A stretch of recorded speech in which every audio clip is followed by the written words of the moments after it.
Assalamualaikum warahmatullahi. Dapur, sumur, kasur.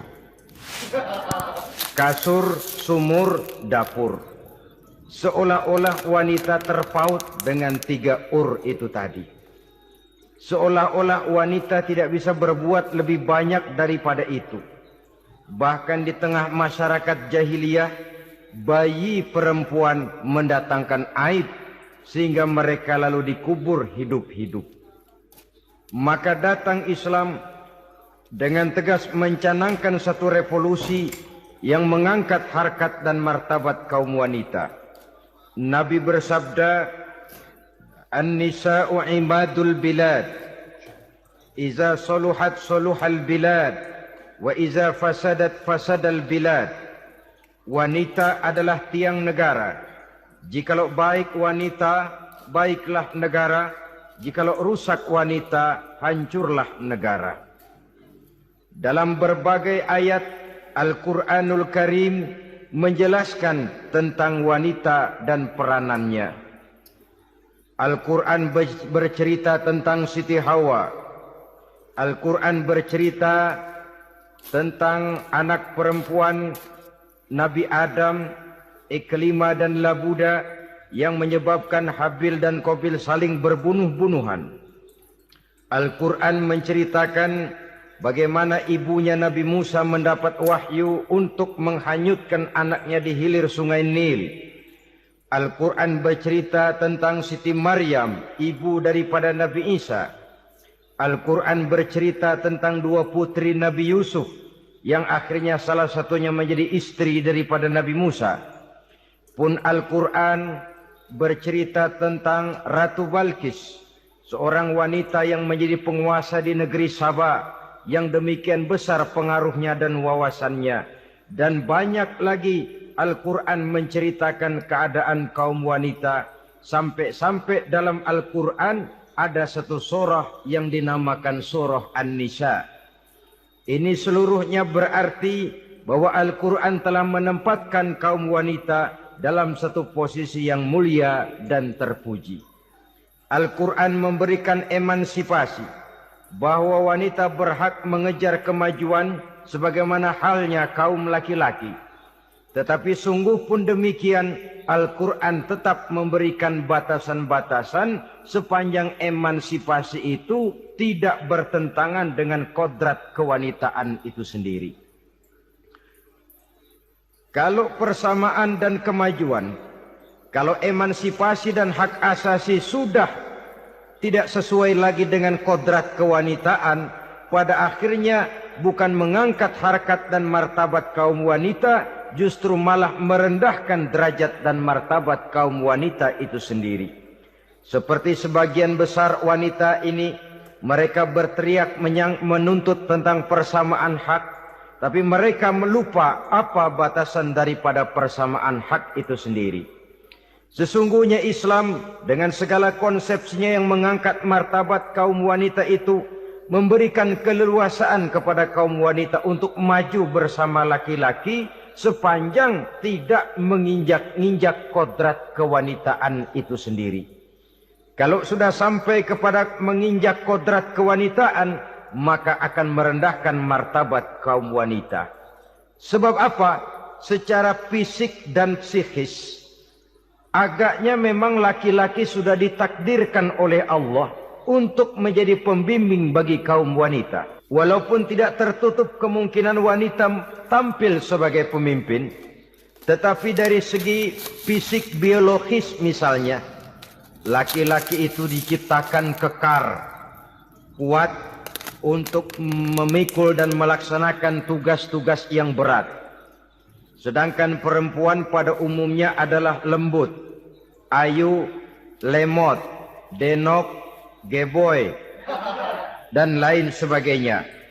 Maka kalau kita baca sejarah, Allah itu belum pernah mengutus rasul perempuan.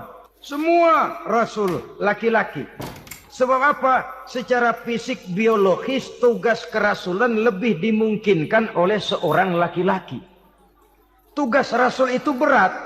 Kadang-kadang perang, dicaci maki, berhadapan dengan ujung tombak, ujung pedang dan lain sebagainya.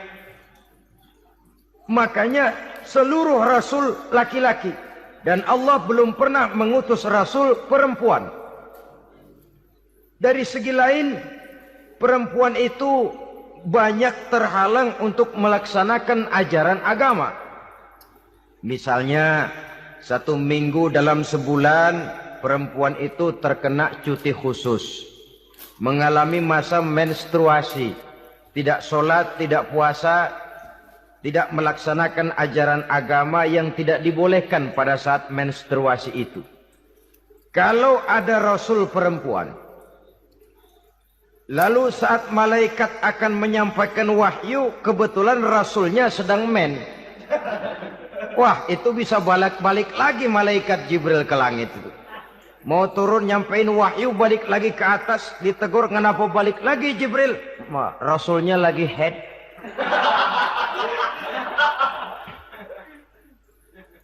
Atau pada saat agama dalam bahaya, agama dalam hinaan, agama dalam ancaman, rasulnya perempuan kebetulan sedang hamil besar. Apa lalu perang ditunda?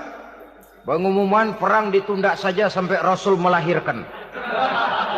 Tentu lebih tidak mungkin lagi. Secara fisik biologis, laki-laki lebih memungkinkan untuk melaksanakan tugas kerasulan ini.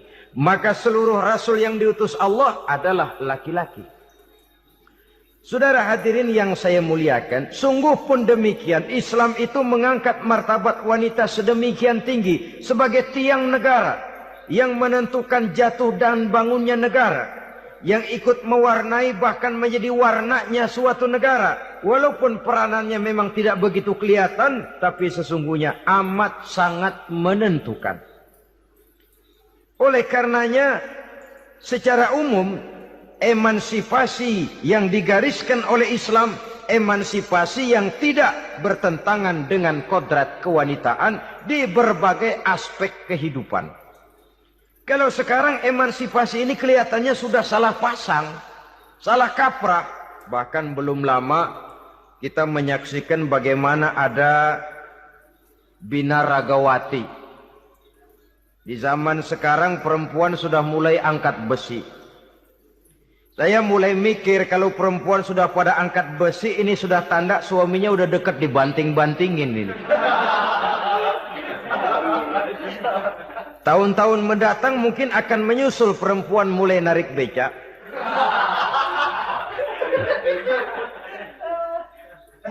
Nampaknya kan sudah tidak lagi mengindahkan kodratnya sebagai wanita.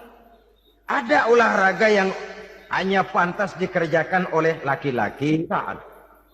Oleh karena itu pada kesempatan ini kita akan mencoba melihat peranan wanita dari berbagai dimensinya.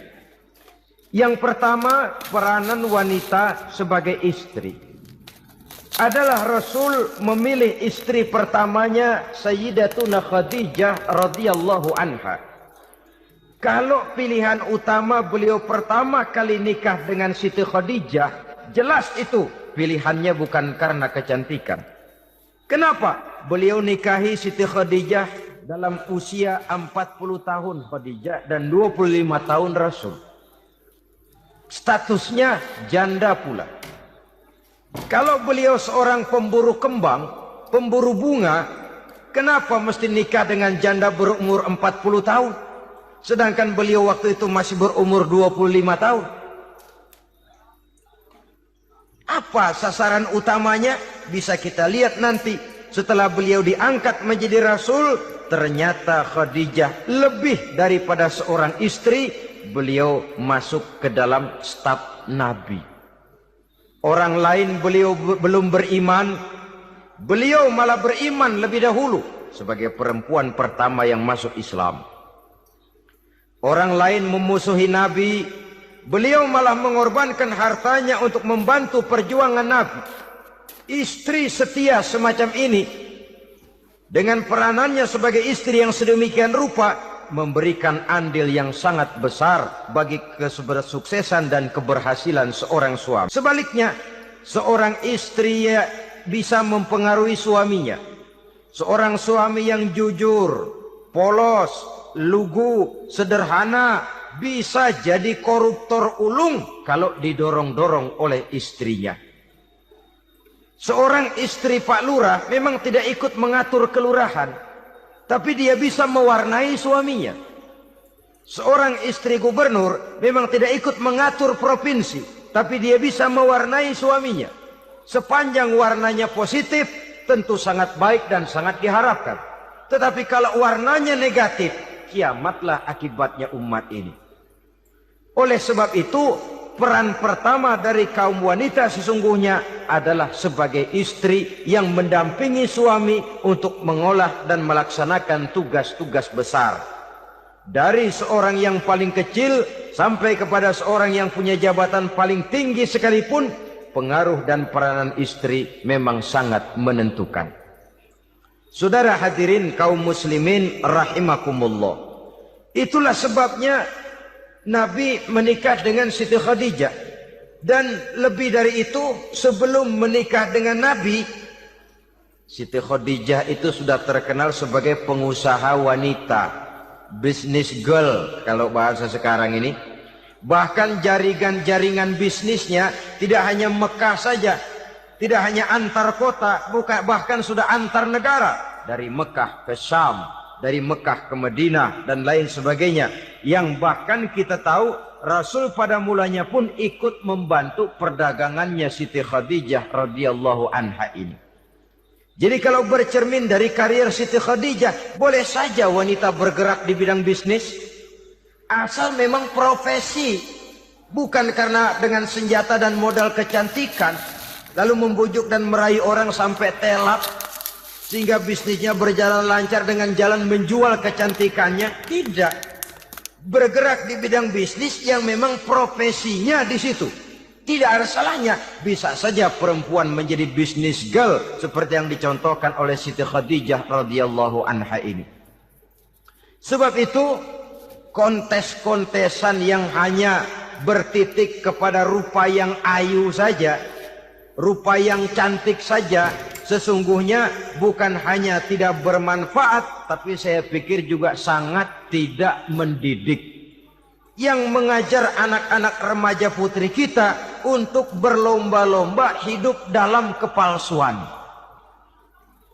Alis mata palsu, hidung pesek dimancungin, palsu, operasi plastik. Alis matanya dikerik, bikin yang palsu. Tai lalat lagi bikin yang palsu. Gincu bibir dimerahin, palsu. Seluruhnya hidup dalam kepalsuan. Akan lebih baik kalau kita ini misalnya mengadakan kontes yang menitik beratkan kepada ketinggian IQ, kecerdasan, kemampuan, skill, keahlian dan kemampuan. Tidak hanya dititik beratkan kepada rupa yang ayu dan cantik semata-mata. Sebab di samping manfaatnya diragukan, juga sangat tidak mendidik buat generasi yang akan datang. Terutama ibu-ibu, peran utama wanita sesungguhnya adalah sebagai istri mendampingi suami dalam melaksanakan tugas-tugas besar. Satu hari, serombongan ibu-ibu pernah datang menghadap Rasul mengajukan satu resolusi. Protes kalau bahasa kita sekarang. Ya Rasul, ada apa bu? Kalau laki-laki sih enak.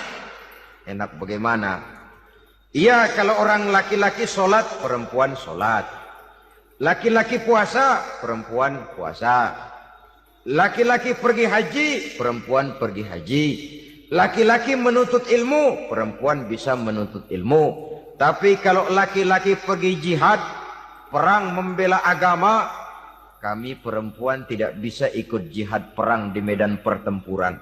Padahal pahala jihad sangat besar dan kami ingin mendapat pahala jihad. Tidak adil kalau begini ya Rasul. Izinkan kami pergi jihad.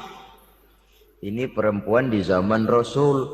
Kalau ada kebaikan tidak bisa ikut, rasanya rugi bukan main, lalu protes. Apa jawab Rasul? Beliau senyum. Ibu-ibu jangan khawatir. Walaupun ibu-ibu tidak maju ke medan perang, ada ibadah yang pahalanya sama dengan pahala jihad itu. Apa ya Rasul? Beliau menjawab, jihadukunna fi baitikunna. Jihadnya ibu-ibu, jihadnya kaum wanita adalah di rumah tangganya sebagai istri. Memasak makanan suaminya, mencuci pakaian istrinya, mengasuh, merawat dan membesarkan anak-anaknya, itu seluruhnya bagian daripada ibadah yang pahalanya tidak kurang dengan pahala jihad. Kenapa? Al-Quran itu memberikan sesuatu sesuai dengan kedudukannya. Kalau perempuan pergi perang jihad membela agama, musuhnya laki semua, kayak apa perangnya? Itu musuhnya bisa nggak mau pakai pedang, perangnya udah gulat aja udah. Sehingga Rasul lalu memberikan satu jalan keluar yang membuat wanita-wanita itu lega. Jihadukunna fi baitikunna. Ibu-ibu sih tidak usah khawatir. Jihad ibu adalah di rumah tangga ibu-ibu semua. Sejak bangun tidur sampai tidur kembali, nyaris kaum ibu itu 24 jam pekerjaannya. Sebagai istri, dia melaksanakan jihad di rumah tangganya. Peranan wanita yang pertama adalah sebagai istri yang walaupun tidak kelihatan dan menonjol seperti halnya laki-laki, tapi sangat mewarnai, bahkan menjadi warna dari tugas apapun yang dihadapi oleh suaminya. Dulu ada seorang orator, kalau pidato hebat bukan main. Kalau dia bernada gembira, semua orang senyum. Kalau dia bercerita tentang sesuatu yang sedih, satu masjid orang nangis. Orang tanya kepadanya, "Pak, bisa pidato begitu hebat, siapa yang bikin?" "Ya saya sendiri." Istrinya dari belakang bilang, "Tidak, yang bikin pidatonya hebat saya." Kata suaminya, "Mana bisa, saya." "Saya," kata istrinya. "Kalau saudara tidak percaya, tunggu Jumat depan. Dia khutbah Jumat, saya akan bikin khutbahnya tidak hebat," kata istrinya. Sudah hari Rebo, siap-siap mau bikin konsep khutbah, baru mau nulis, datang istrinya. "Bang, tolong pegangin anak, saya mau ke warung." Mau bikin konsep lagi, kata istrinya, "Bang, tolong ini, tolong itu, tolong ini." Sampai mau berangkat khutbah Jumat, khutbah belum selesai dibikin. Begitu naik mimbar, kehabisan bahan. Sudah 10 menit masih ama ba'du, ama ba'du, ama ba'du. Ini yang dengar heran, ini orang kok bicaranya bisa cuma amat sama badu, amat sama badu saja. Di situ kelihatan saudara-saudara betapa peran serta istri yang walaupun tidak kelihatan oleh pandangan mata yang zahir, tapi teramat sangat menentukan. Sekali lagi, tidak ada seorang suami bisa sukses jadi apapun dia tanpa peran serta istrinya di rumah. Tidak ada kemajuan yang bisa diperoleh kalau tidak karena peran serta istrinya di rumah. Tidak ada kesuksesan yang bisa diraih tanpa keikutsertaan daripada istrinya di rumah. Walaupun suaminya yang dikenal orang, suaminya yang dipuji orang, suaminya yang disanjung orang, bagian besar tetaplah saham dan andil daripada istrinya yang di rumah itu. Ini makna an-nisa imadul bilad. Wanita adalah tiang negara. Jikalau baik wanita, baik negara. Jikalau rusak wanita, hancur negara. Karena wanita, negeri Salba menjadi terkenal, tentram, aman, wawasan politiknya luas. Seorang semacam Cleopatra bisa menaklukkan Julius Caesar. Dan begitu selanjutnya. Banyak cerita-cerita betapa wanita yang berperan di belakang layar ini bahkan bisa menggoyangkan negara. Bahkan yang paling dekat saja contoh dengan kita, Senator Gary Hart. Saudara masih dengar tentu itu. Betapa harus terpaksa mengundurkan diri dari pencalonan presiden Amerika karena kasusnya dengan Donna Rice itu, dengan hostess itu. Betapa di sini seorang perempuan atau seorang wanita sanggup membongkar seseorang yang punya masa depan ceria untuk menuju kursi kepresidenan dari suatu negara adidaya seperti Amerika bisa gagal berantakan karena skandalnya itu. Apa penyebabnya? Wanita. Tapi wanita juga bisa menyebabkan menjadi cambuk majunya laki-laki. Wanita juga bisa menghancurkan dan mengubur laki-laki. Saudara hadirin yang saya muliakan, ia memang kelihatannya makhluk yang lemah, tapi di balik kelemahannya itu sesungguhnya dia bisa menelan laki-laki yang bagaimanapun besarnya. Saudara-saudara kaum muslimin rahimakumullah, terutama ibu-ibu yang saya hormati, jadi peranan yang pertama wanita sebagai seorang istri. Yang kedua, wanita sebagai ibu. Ini juga sangat besar pengaruhnya dalam membentuk generasi masa yang akan datang. Bapak, oleh karena kesibukan tugasnya, tentu lebih banyak di luar rumah. Yang nyaris 24 jam di rumah itu ibu. Bagaimana dia merawat anaknya, bagaimana dia menaruh perhatian terhadap anaknya, bagaimana ia melimpahkan kasih sayang kepada anak-anaknya, akan membentuk kepribadian anak dan artinya membentuk generasi yang akan datang.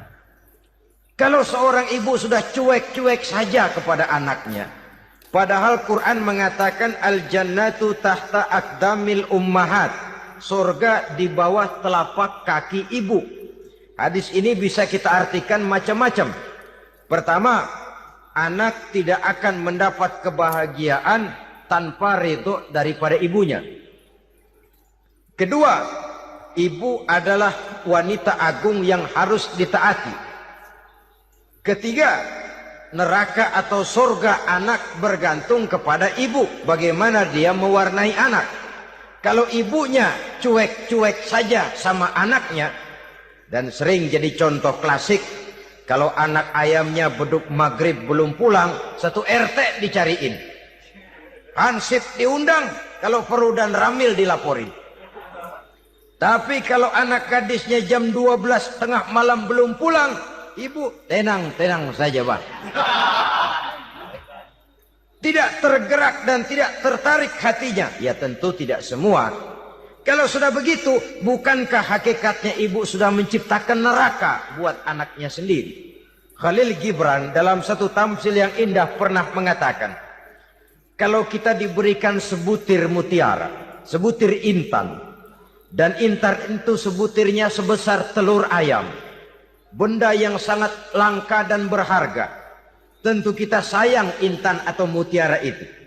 Kita jaga baik-baik, kita simpan dalam kotak, kotaknya kita kunci, kotak itu kita simpan di dalam lemari, lemarinya kita kunci lagi, lemarinya ada di dalam kamar, kamarnya pakai pintu, pintunya kita kunci lagi. Kamar itu ada dalam rumah, rumahnya pakai pintu, dikunci lagi. Kemudian rumahnya pakai pintu gerbang besar, gerbangnya juga digembok lagi. Untuk menjaga intan itu jangan sampai hilang, begitu usaha kita berlapis-lapis. Dan intan itu sudah diberikan kepada kita, kata Khalil Gibran. Apa dia? Anak-anak yang diamanahkan Allah kepada kita. Itu intan-intan mahal. Itu mutiara-mutiara pilihan yang dititipkan dan diamanahkan untuk kita jaga sebaik-baiknya. Haruskah dia sia-sia di tangan kita? Haruskah dia merana jatuh di tangan ibu yang tidak punya tanggung jawab? Saudara hadirin yang saya muliakan, oleh karenanya peranan sebagai ibu ini sangat menentukan bagi pembentukan generasi yang akan datang. Salah ibu mengarahkan anak, akan lahir generasi mendatang yang tidak kita harapkan. Sehingga Nabi bersabda, kullu mauludin yuladu 'alal fitrah fa abawayhi yuhawwidanihi aw yunassiranihi aw yumajjisanihi. Setiap bayi dilahirkan dalam keadaan suci, setiap bayi dilahirkan dalam keadaan bersih, tidak punya dosa. Islam tidak mengenal dosa warisan. Semua saja bayi lahir dalam keadaan suci dan bersih. Kalau demikian lalu bagaimana? Kata Nabi, ibu bapaknya lah yang kelak akan menjadikan anak itu sebagai Yahudi, yang kelak menjadikan itu anak itu sebagai Nasrani, atau menjadikan anak itu sebagai Majusi. Ibu bapaknya yang mewarnai anak. Ibaratnya anak itu kertas putih, mau ditulis tinta hijau warnanya hijau, mau ditulis tinta merah warnanya merah, mau ditulis tinta hitam pun warnanya hitam. Oleh karena itu pembentukan anak yang soleh secara mental sesungguhnya sudah diwarnai oleh kebiasaan ibu bapak dalam pergaulan di rumah tangganya secara mental. Sehingga dengan demikian saudara-saudara, salah kaprah ibu dalam mengarahkan anak-anaknya akan melahirkan generasi penerus yang sungguh-sungguh tidak kita harapkan, dan pada gilirannya akan membahayakan perkembangan bangsa dan negara, membahayakan kita sebagai suatu umat. Apalagi sekarang ini masih banyak orang-orang muslim, orang-orang tua muslim yang kadang-kadang menyekolahkan anaknya di sekolah yang membahayakan akidahnya, mematikan imannya, menghancurkan tauhidnya. Pokoknya asal bonafid keluar sekolah ada jaminan lapangan kerja, perkara anak mau kafir mau murtad bukan urusan. Alangkah ironi dan sangat menyedihkan. Saudara-saudara yang saya hormati, jadi dari segi kaum wanita peranan ibu sangat besar. Dari segi anak, ketaatan kepada ibu, doa restu ibu akan membawa kepada kebahagiaan hidup. Doa ibu mustajabah, kutukan ibu manjur. Beberapa hikayat dan riwayat menjadi contoh dan tamsil buat kita betapa tidak ada satu kebahagiaan di dunia ini yang bisa ditegakkan tanpa doa restu daripada ibu. Pantas kalau dalam Al-Quran ada ummul kitab, ibunya atau induknya kitab. Tiap negara punya ibu kota, bapak kota tidak ada.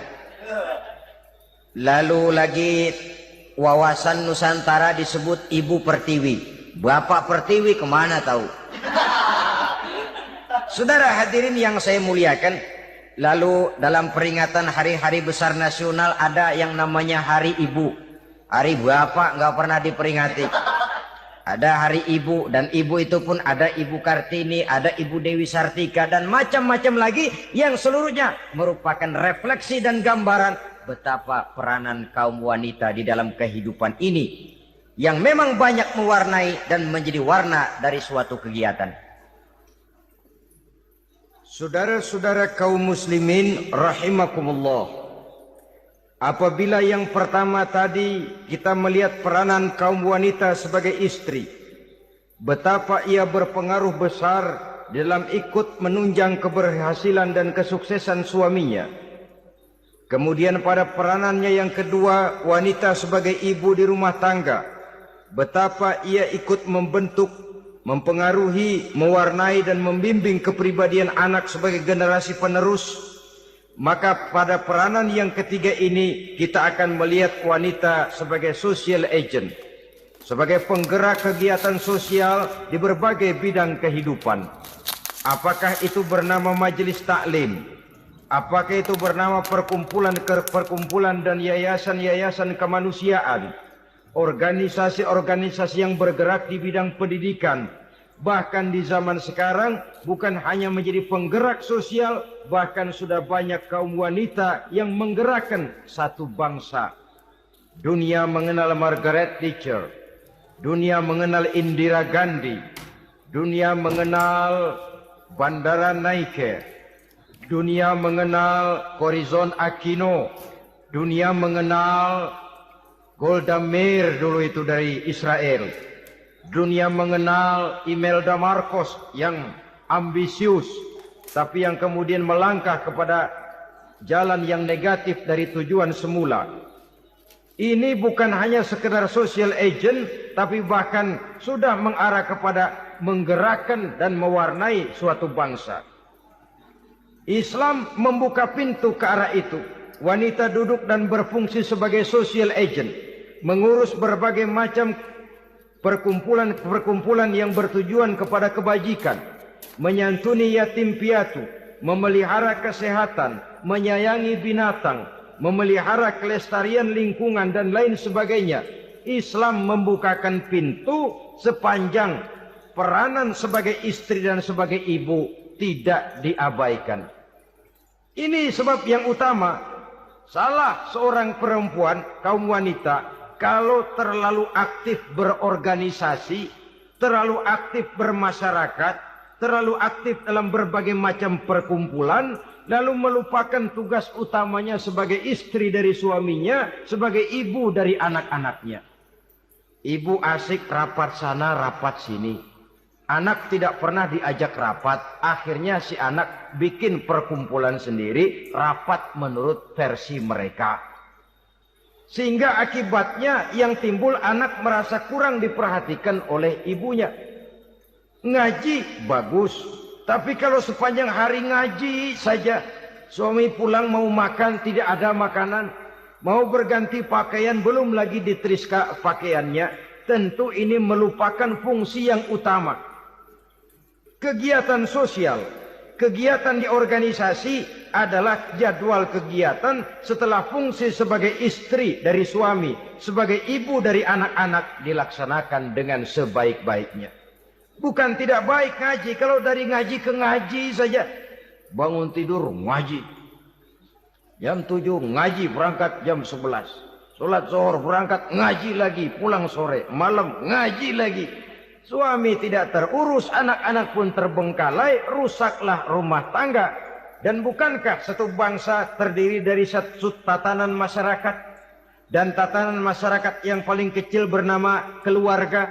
Keluarga merupakan unit dari masyarakat, unit yang terkecil.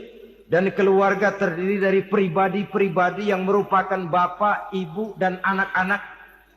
Sehingga masyarakat bangsa yang baik terdiri dari masyarakat yang baik.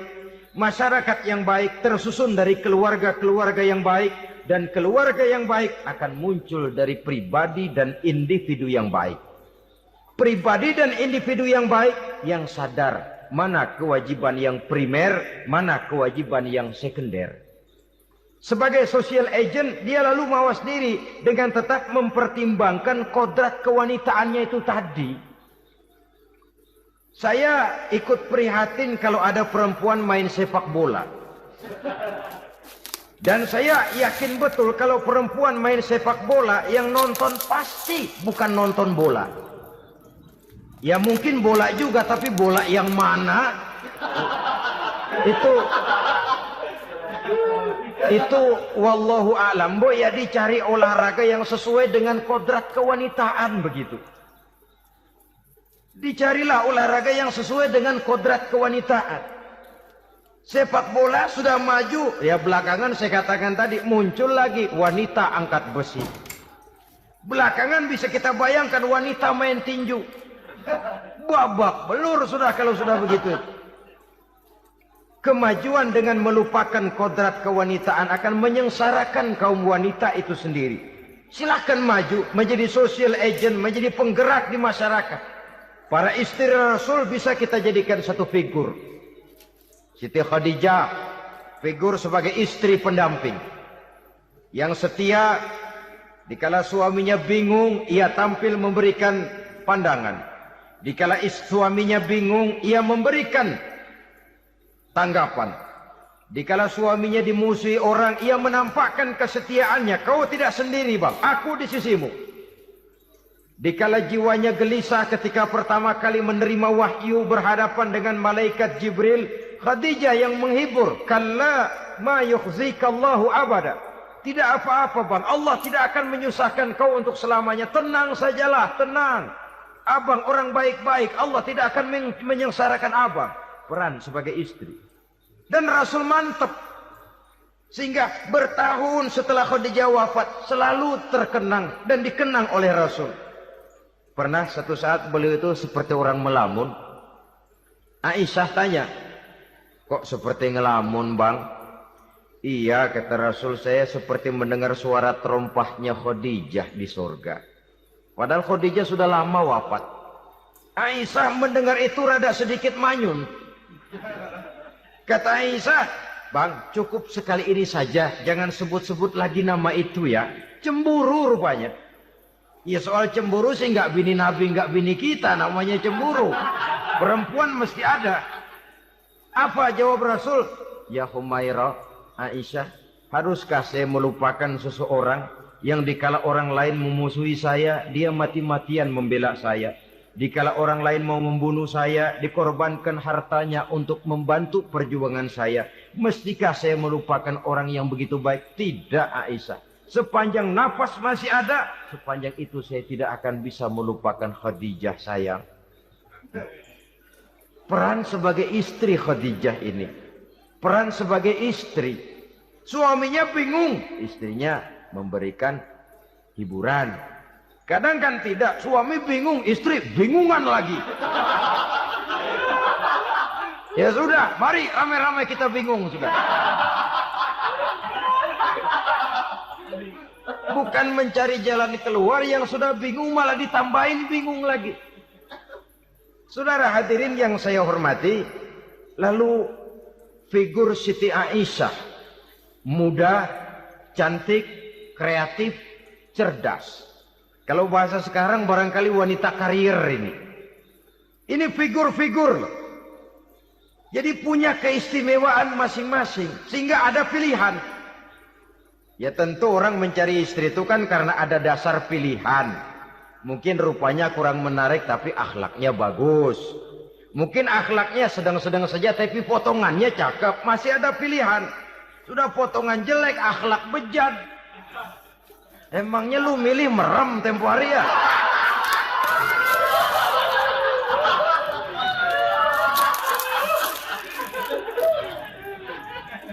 Sudah nggak ada pilihan apa-apa. Lalu ada istri yang punya keistimewaan karena sifatnya yang sabar. Ada yang wataknya itu pemurah. Ada yang sifatnya itu belas kasih. Pendeknya dari istri-istri Rasul kita bisa menemukan figur-figur wanita teladan. Sehingga keliru kalau kaum orientalis barat mengatakan Rasulullah itu katanya sesungguhnya adalah seorang seks maniak. Istrinya banyak. Oh ini memang bajingan ini orientalis ini. Kalau Rasulullah itu seorang seks maniak, tentu yang dinikahinya itu pertama jelas gadis semua, yang kedua tentu cantik-cantik semua. Dari istri-istri beliau yang dikawininya dalam keadaan gadis cuma Siti Aisyah. Selebihnya janda. Apa pertimbangannya? Menyantuni yatim-yatimnya. Mengayomi janda-janda yang ditinggal suaminya gugur di medan perang. Untuk memperkuat keimanannya. Itu pilihan utama Rasul.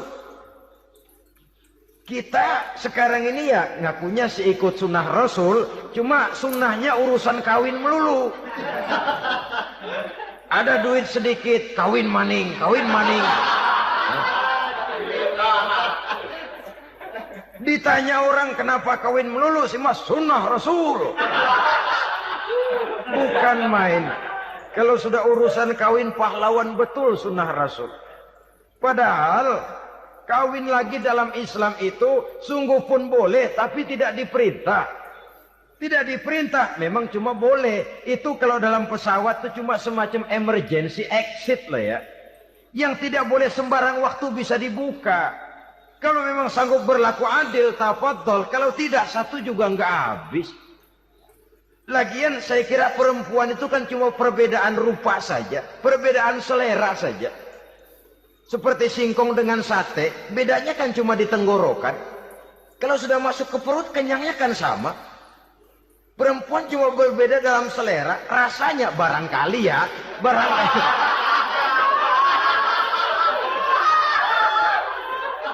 Barangkali tidak jauh beda. Saudara hadirinlah, Islam ini mengatur lewat pintu yang dinamakan nikah itu tadi. Sehingga dengan demikian bisa dinikmati secara tenang, tentram. Tidak usah manusia ya, kucing saja. Coba lihat kucing. Kalau ikan dia boleh nyolong kucing itu, boleh curi, makannya nggak tenang kucing. Coba lihat ini. Asal dia nyolong ikan, makannya juga mindik-mindik. Matanya nengok kiri, nengok kanan. Ada sedikit gerusak, kabur. Secara nalurinya kucing tahu kalau ini ikan curian. Makannya nggak tenang dia. Tapi kalau ikan kita kasih, kucing anteng, geledek juga nyamber, manteng aja dia. Nalurinya mengatakan ini ikan dikasih sama yang punya, tenang dia. Saudara hadirin yang saya hormati, orang juga gitu. Kalau hubungan suami istrinya sudah sah, diikat dengan akad nikah, tenang, anteng, nggak gerasak gerusuk, nggak kayak diubur-ubur maling. Anteng aja, dan yang ngintip juga gua cuek aja udah. Biarin aja dia ngintip, capek sendirilah.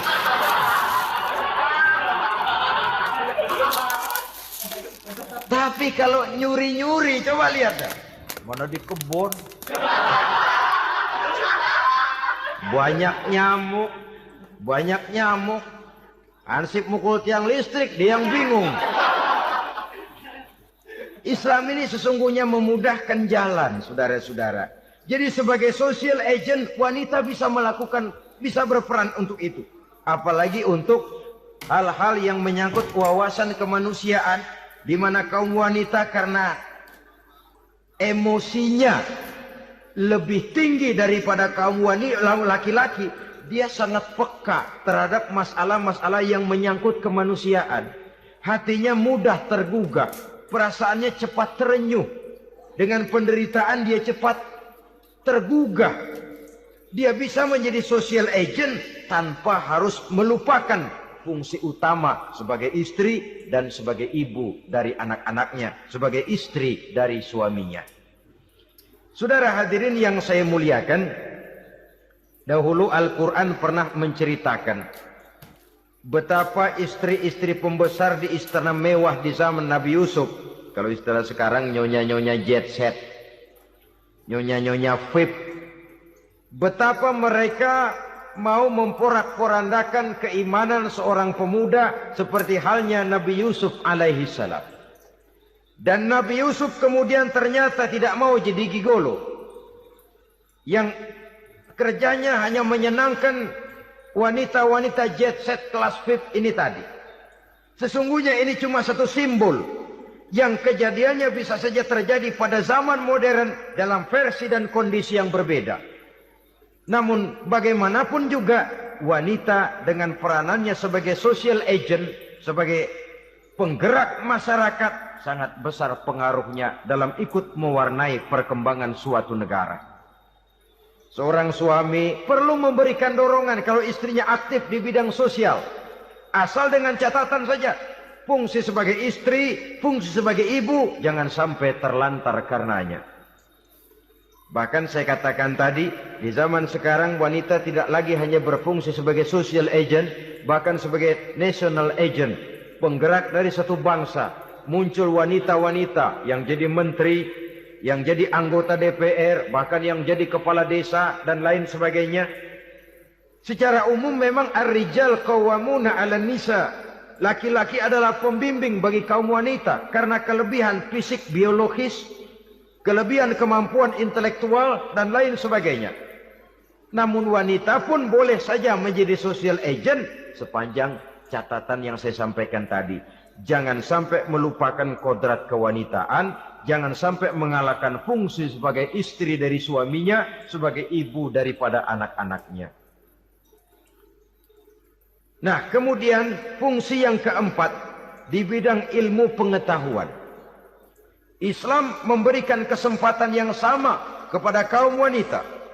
Thalabul ilmi faridatun ala kulli muslimin wa muslimatin. Menuntut ilmu itu wajib hukumnya bagi orang Islam, baik laki-laki maupun perempuan. Sampai dibentuk kalimat pengecua khusus ini. Muslimin wa muslimatin. Bagi muslim laki-laki, bagi muslim perempuan. Dan alhamdulillah, kalau dulu di zaman Raden Ajeng Kartini, nasib perempuan berada di balik pintu yang digembok rapat-rapat. Siklusnya berputar cuma sumur, dapur, kasur. Kasur, sumur, dapur. Dapur, sumur, kasur. Melingkar di situ satu saja peranan kaum wanita. Memberontak jiwa Raden Ajeng Kartini. Menuntut persamaan bahwa wanita berhak maju sama dengan laki-laki. Entah Islam sejak 14 abad yang lalu sudah mencanangkan ini. Menuntut ilmu wajib bagi laki-laki dan perempuan beragama Islam. Orang Islam baik dia laki-laki, baik dia perempuan, wajib menuntut ilmu.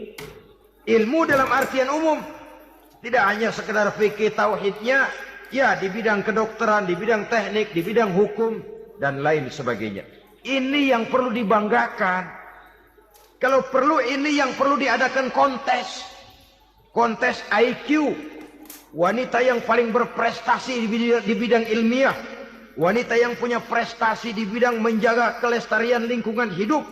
Wanita yang punya prestasi menggerakkan sosial, menyantuni yatim piatu, memelihara kesehatan. Adakan kontes macam itu untuk mendorong. Ini enggak, kalau kontes yang diukur betis,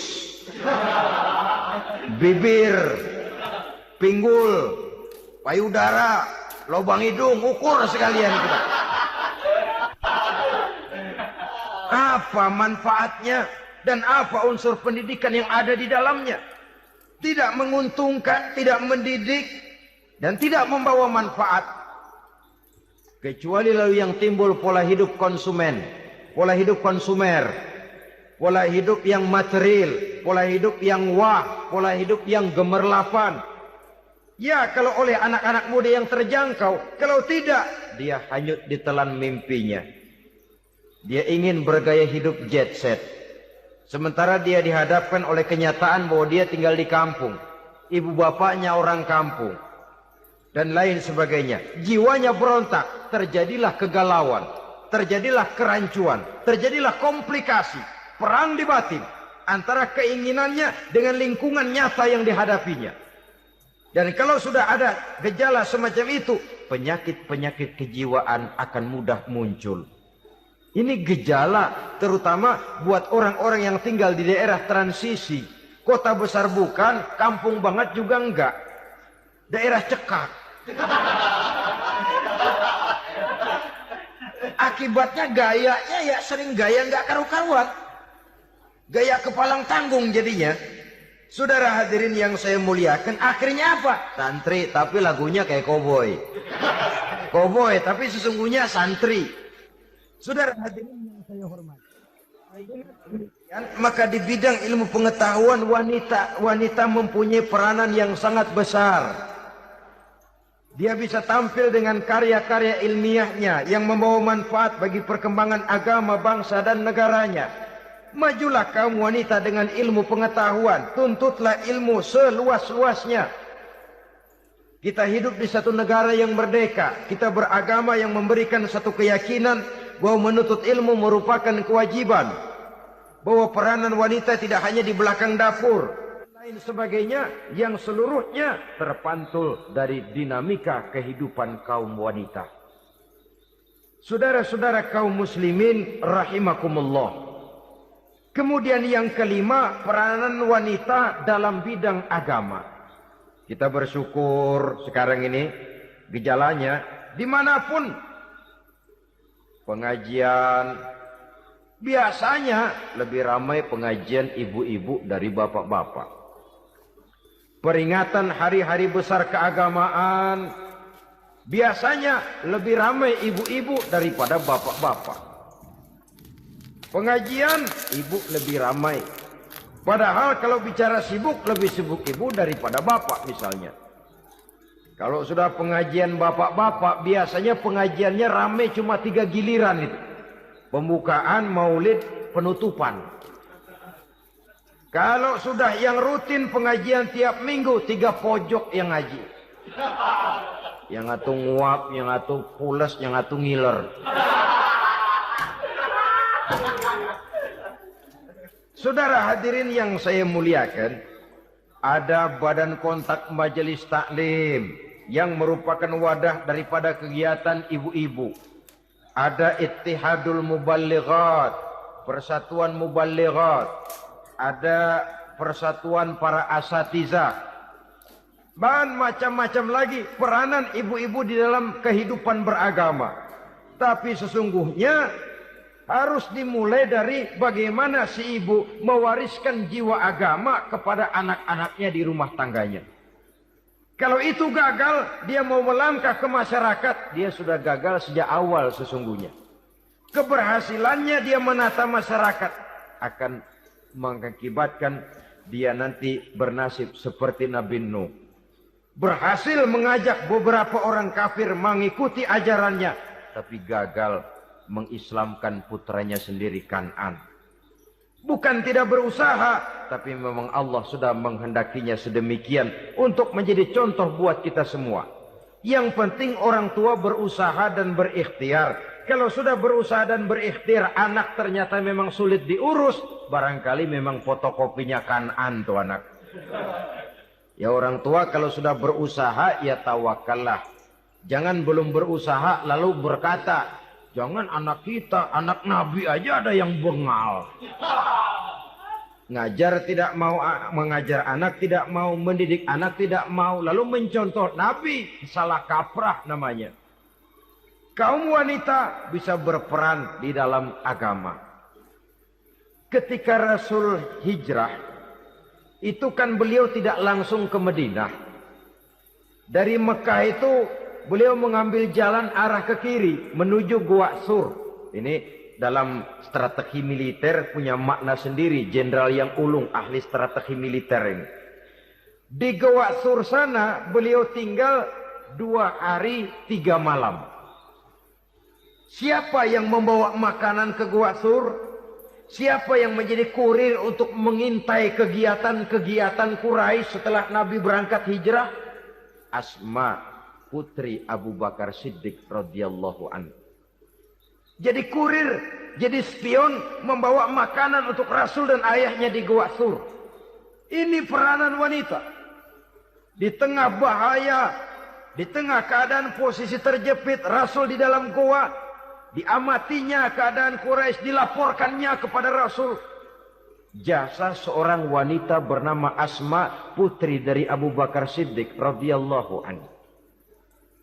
Rabi'atul Adawiyah, seorang sayyidah sufiyah, ahli tasawuf yang terkenal dengan ajaran cintanya kepada Tuhan. Dia bisa menjadi tokoh wanita dalam gerakan sufi oleh karena kegiatannya di bidang agama dalam arti mujahadahnya kepada Allah Subhanahu wa taala. Dia korbankan bagian besar daripada hidupnya untuk mengabdi kepada Allah. Setelah suaminya meninggal, seumur hidup dia tidak pernah nikah lagi. Bukan tidak cantik, cantik. Bukan tidak ada yang mau, banyak yang meminang. Bahkan diantaranya termasuk Sufyan Tsauri, seorang tokoh juga. Pernah mencoba meminang beliau. Kata Sufyan, Rabi'ah, bagaimana? Kamu kan janda? Iya. Lalu, saya kan duda. Jadi bagaimana? Daripada kita masing-masing sendiri-sendiri kan lebih baik kita join. Maksud kamu apa? Saya mau meminang kamu. Boleh? Tapi mas kawinnya saya minta engkau jawab 4 pertanyaan saya. Kalau bisa, diri saya seutuhnya saya berikan kepada kamu. Kalau tidak, tidak usah saja. In ajabtani fi 4 masail fa ana laka. Kalau engkau sanggup menjawab 4 pertanyaan saya, seluruh diri saya bulat-bulat saya serahkan kepada kamu. Yang pertama, Sufyan, semua orang kan bakalan mati. Iya. Ya soal mati sih sama, mati. Cuma hakikat mati kan lain-lain. Ada yang matinya itu husnul khatimah. Mati baik di akhirnya. Lagi ngaji, mati. Lagi baca Quran, mati. Lagi sholat, mati. Lagi dengar ceramah, mati. Lagi sodako, mati. Itu mati-mati yang su'ul khatimah. Ada yang mati itu, mati yang husnul khatimah maksud saya. Ada mati itu yang disebut su'ul khatimah. Jelek di penghujungnya. Lagi nyekek botol. Mampus. Lagi banting kartu. Plak, plak. Habis. Lagi makan riba, mati. Lagi zina, mati. Lagi nipu, mati. Kira-kira kalau saya nanti mati, su'ul khatimah apa husnul khatimah? Loh, saya nggak tahu, kamu mati saja belum. Tidak bisa kamu jawab, tidak bisa. Yang kedua, setelah mati kita masuk ke alam kubur. Di kubur kita akan dapat nikmat kubur atau azab kubur. Hari itu kira-kira saya dapat nikmat apa dapat azab? Saya tidak tahu. Di padang mahsyar setelah ditimbang kita dapat kitab di tangan kanan kalau baik, di tangan kiri atau dari belakang kalau jahat. Hari itu saya dapat kitab di tangan kiri apa tangan kanan? Saya nggak tahu. Yang keempat, orang akan lewat di atas sirat. Yang selamat sampai surga, yang celaka sampai ke neraka. Kira-kira saya yang selamat apa yang celaka?